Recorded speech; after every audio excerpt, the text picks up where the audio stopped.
You've hired a person on the autism spectrum, and now you need to onboard them. We're going to look at 3 different aspects.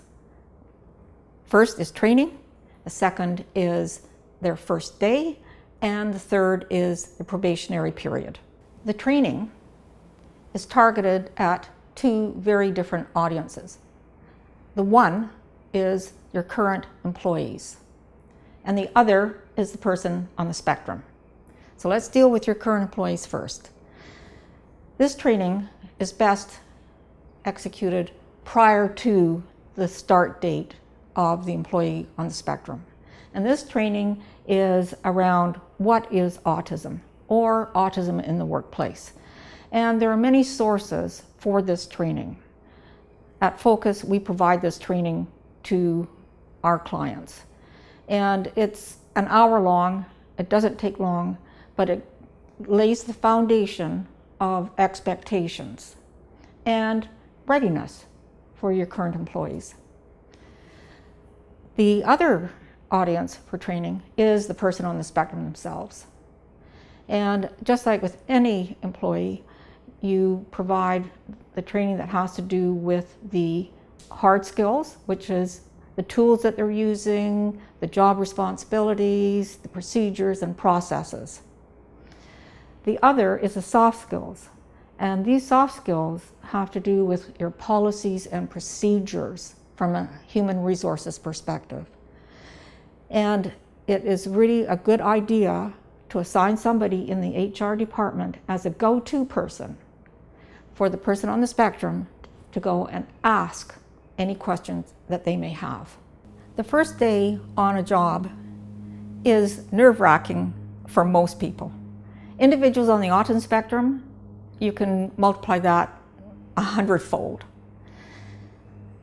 To help them, give them exact instructions on what time they are expected, where they are expected, who is going to meet them, or who do they ask for.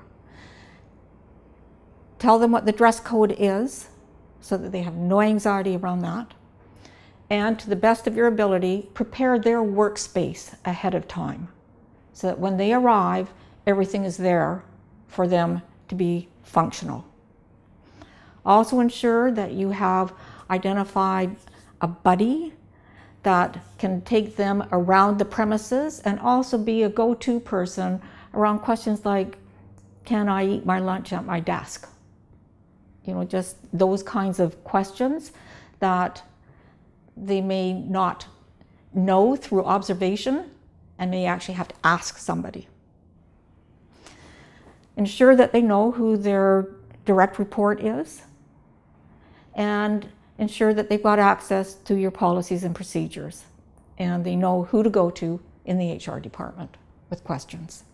During the first day on the job and during the probationary period, some people on the autism spectrum will have a job coach, an external person who helps them transition into their new job. As an employer, it's important for us to be in regular contact with that job coach to provide them feedback on how well the employee is doing.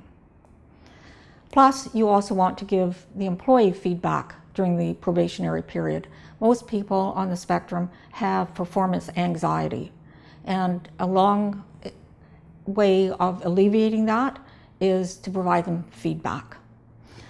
The other is that you want to ensure that the buddy is checking in with the person on the spectrum, because quite often the buddy will think of it as a passive role, but in fact it needs to be an active role where they go and search out the person on the spectrum and ask, how's everything going? Do you need any further information? And then you also want to ensure that their direct supervisor is satisfied with the work that they are doing, or if there is any issues, that they get resolved promptly.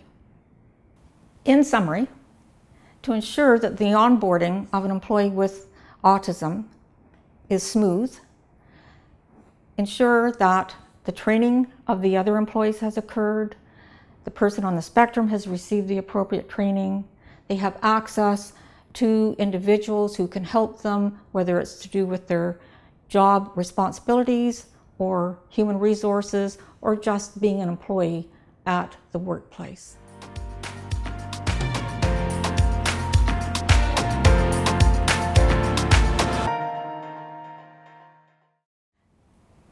Ensure